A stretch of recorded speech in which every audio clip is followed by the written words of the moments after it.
An explanation this evening from experts about the tadpoles that have taken over floodwaters in Content, Manchester. Ramarda Lyons has been following the issue in the community and now reports. First, the community was transformed into a lake. Now, there's a sudden explosion of tadpoles. Terrestrial biologist Damian White says this is what's causing the situation. Because of the flood water, it produced breeding site for the cane toad. So what they do, they go there and lay their eggs, and about 2 to 3 days the egg hatch. And now you see those tadpoles that can be there between 3 to up to 7 weeks.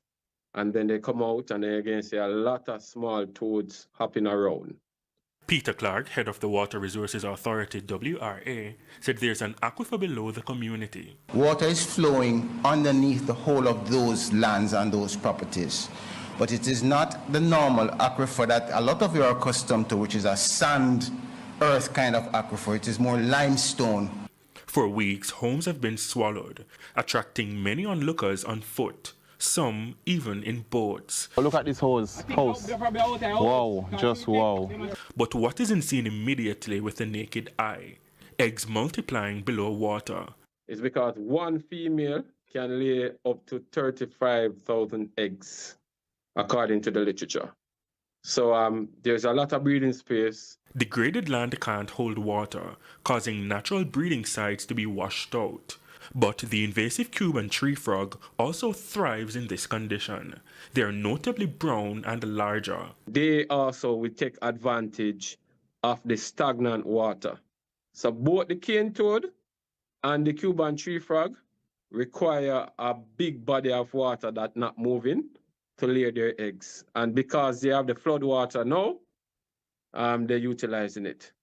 The Cuban tree frog is not like the cane toad that stays on the ground. It can jump up on the wall, it can jump high, it can go in a room, it can go in the kitchen, it can jump in the pot.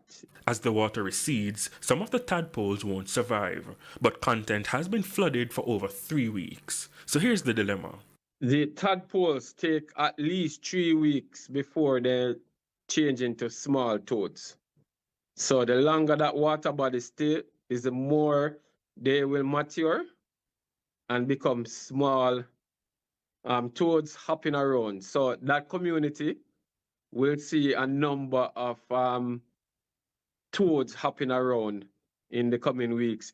But there's a remedy: small fish. We find that one of the predators of like the Cuban tree frog and some of the toads are fish, and they can eat some of the tadpoles. Some birds will eat it, but other than that, a number of other animals will stay far from them.